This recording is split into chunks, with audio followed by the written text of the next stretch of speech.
사남 유튜브에 오신 걸 환영합니다.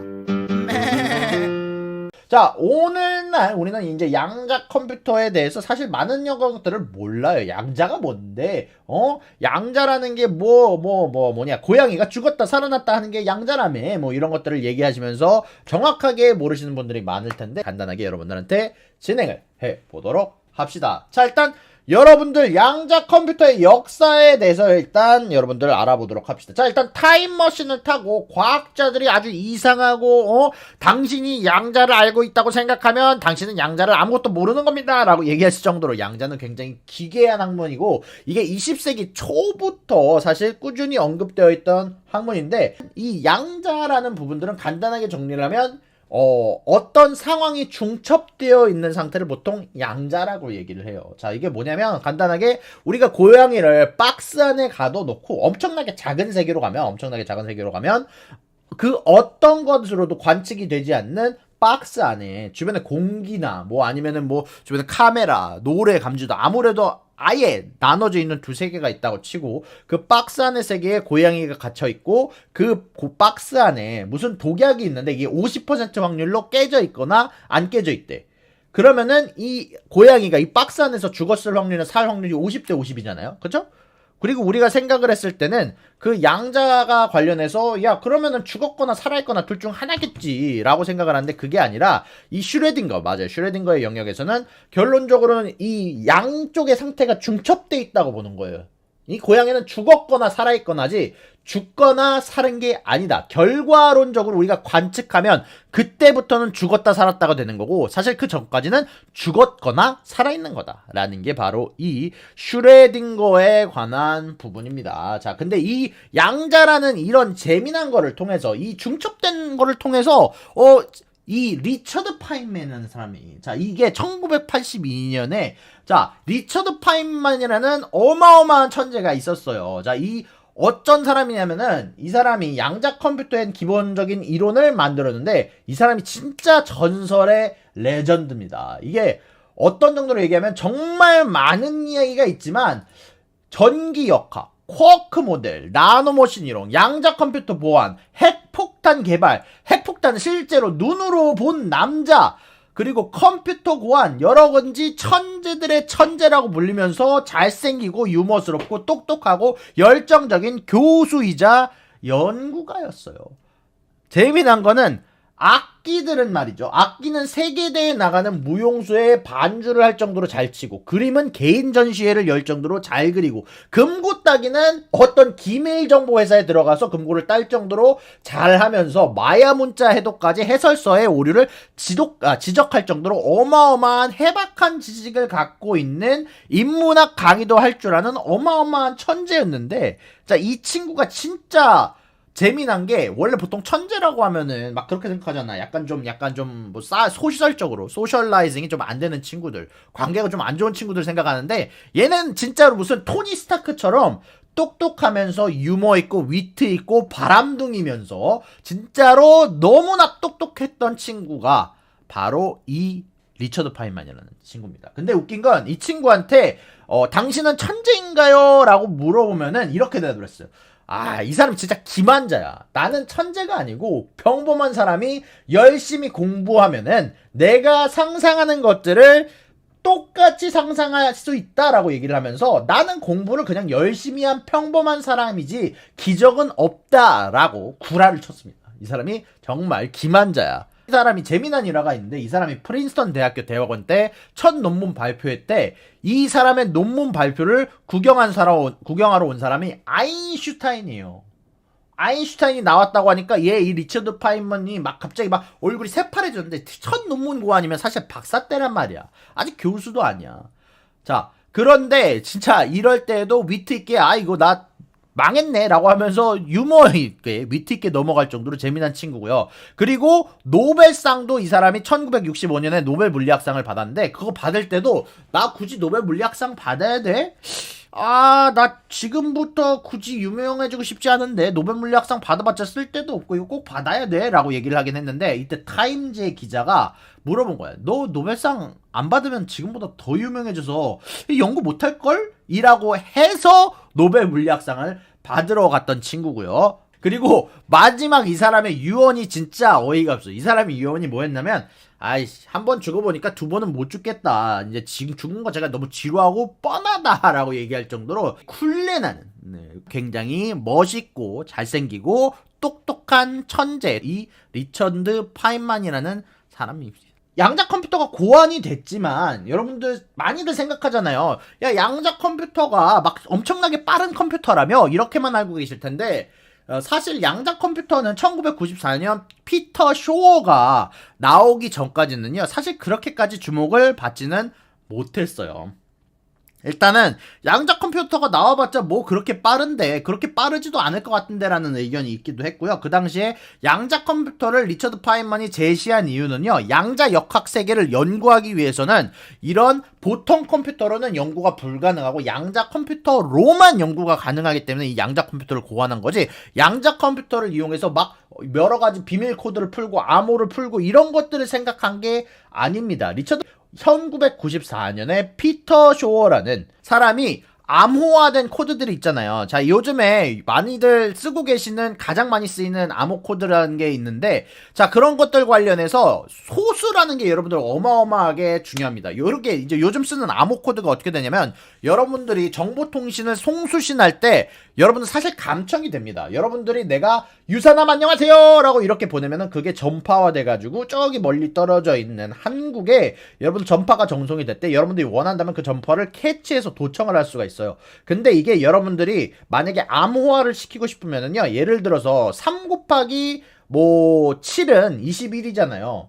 근데 이거를 3 곱하기 7 엄청나게 큰 소수의 두 개를 곱해 놓으면은, 만약에 27,359만 927 이게 소수입니까 아닙니까? 이게 소수 몇 개의 합입니까? 몇 개의 곱입니까? 몇 개의 곱변사입니까? 물어보면 모른단 말이야.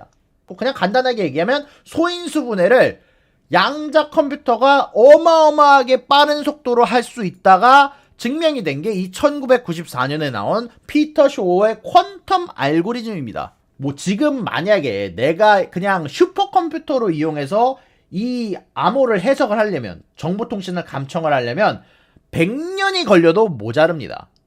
근데 양자 컴퓨터가 아주 획기적인 알고리즘이 나와서 이 피터 쇼어라는 사람이 퀀텀 양자 컴퓨터를 이용을 해서 소인수 분해를 너무나 쉽게 하는 방식의 알고리즘을 고안을 한 거예요.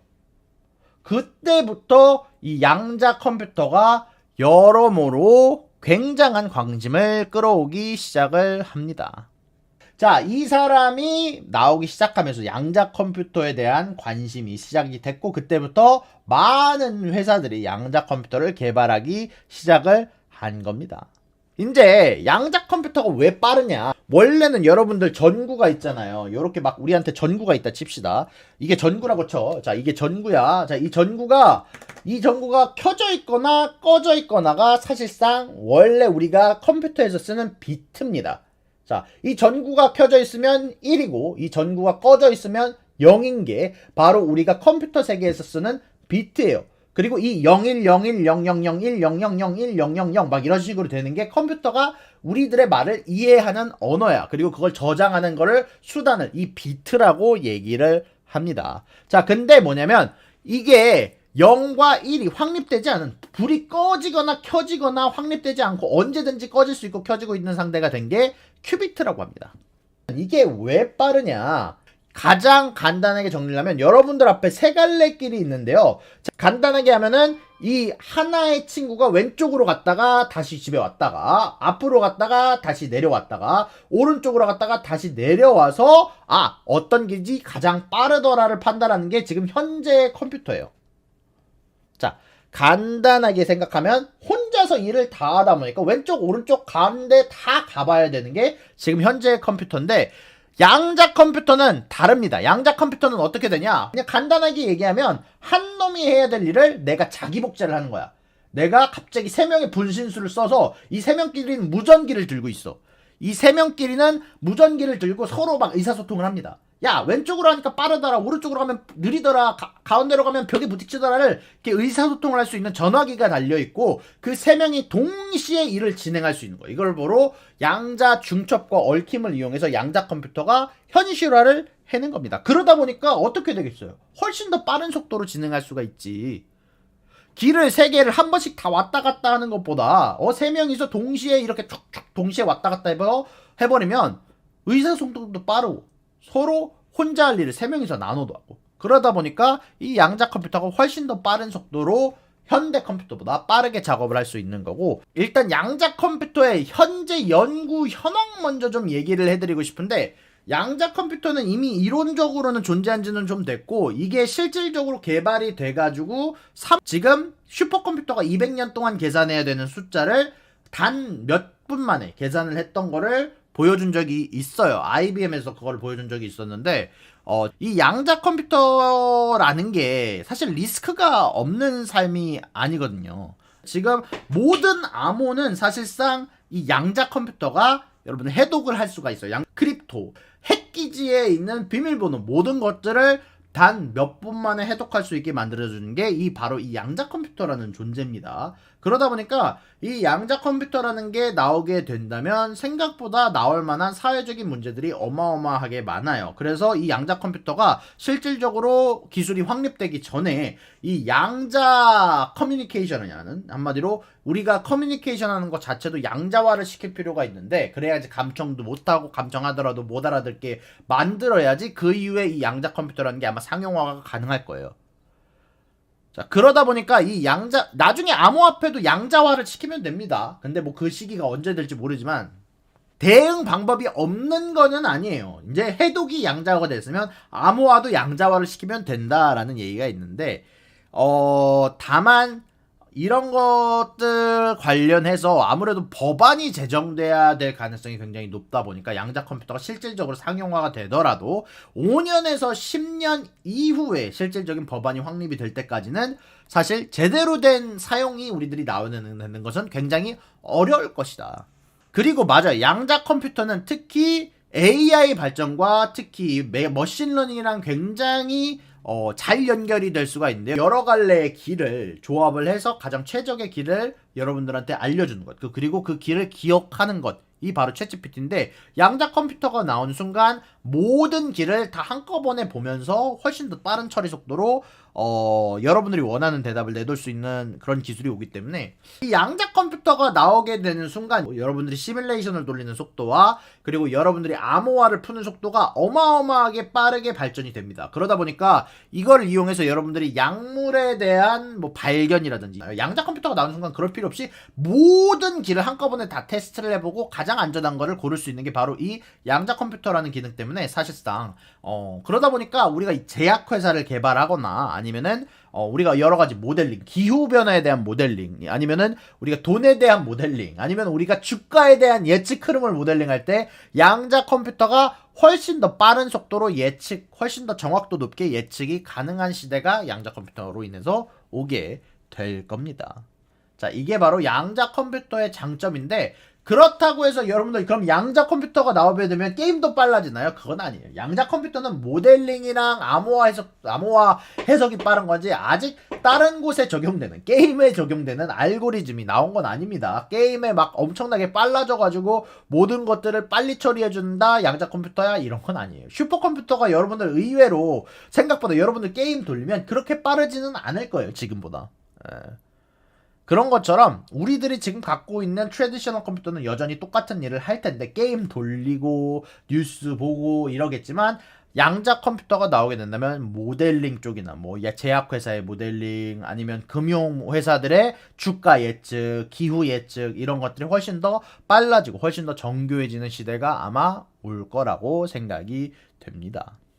이런 양자 컴퓨터로 인해서 약간 지금 현재 많은 회사들이 현재 다툼을 이루고 있는데, 제가 아이온큐에 대해서도 그냥 일단 한마디를 조금 진행을 할게요. 저는 아이온큐가 확실히 프로미싱한 테크놀로지를 갖고 있다고 생각을 하고, 지금 현재 아이온큐라는 양자 트랩 방식을 이용한 양자 컴퓨터가 확실히 지금 상황에서는 가장 상용화에 가까워 보이기는 합니다.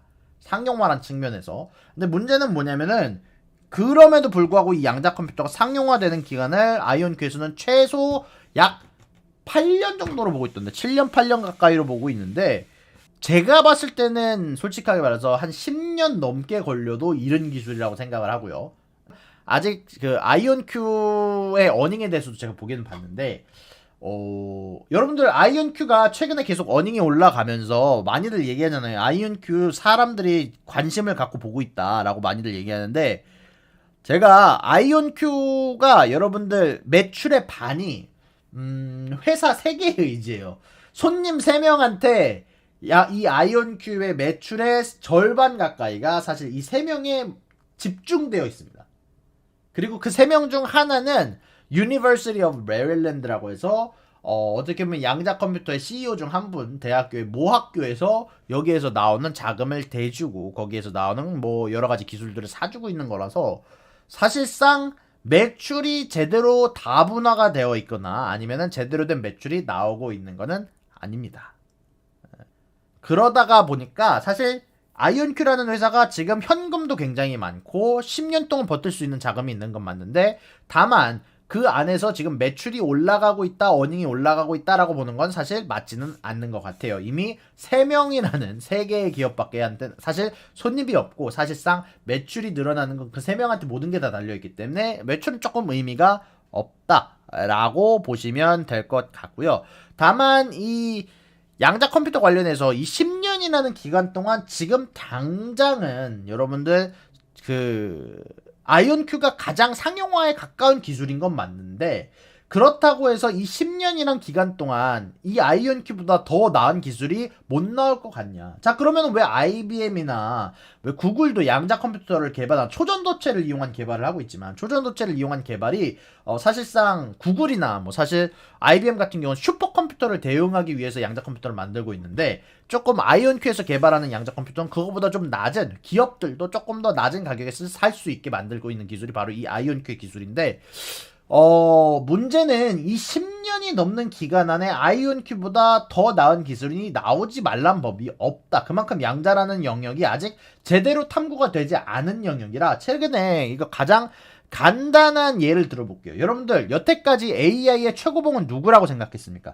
2022년 10월 전까지만 하더라도, 11월까지만 하더라도 여러분들이 AI 하면 가장 먼저 떠오르는 기업이 어디였어요?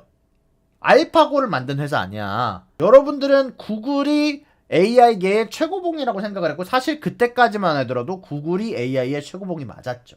근데 어느 순간 미친 돌연변이가 나오잖아요. 챗GPT라는 돌연변이가 나왔습니다. 그쵸?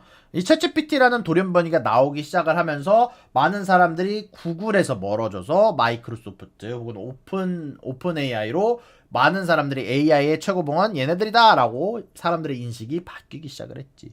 그러다 보니까 이 양자 컴퓨터, 특히 뭐랄까요, 아이온큐라는 거에 대해서 제가 다운플레이를 하고 싶지는 않지만 너무나 리스크가 많다. 상용화에 가깝고 보다 좀 더 보급화될 수 있는 양자 컴퓨터를 만들 수 있는 기술은 맞으나, 이 양자 트랩이라는 것 자체가 약간 설명을 해드리면 생각보다 안정성도 초전도체보다는 높다고 얘기는 하는데, 이 양자 컴퓨터 관련해서 어디까지 얘기를 해야 될지 모르겠지만 생각보다 아직 정확도가 높지가 않아요. 아이온큐 시스템 자체도.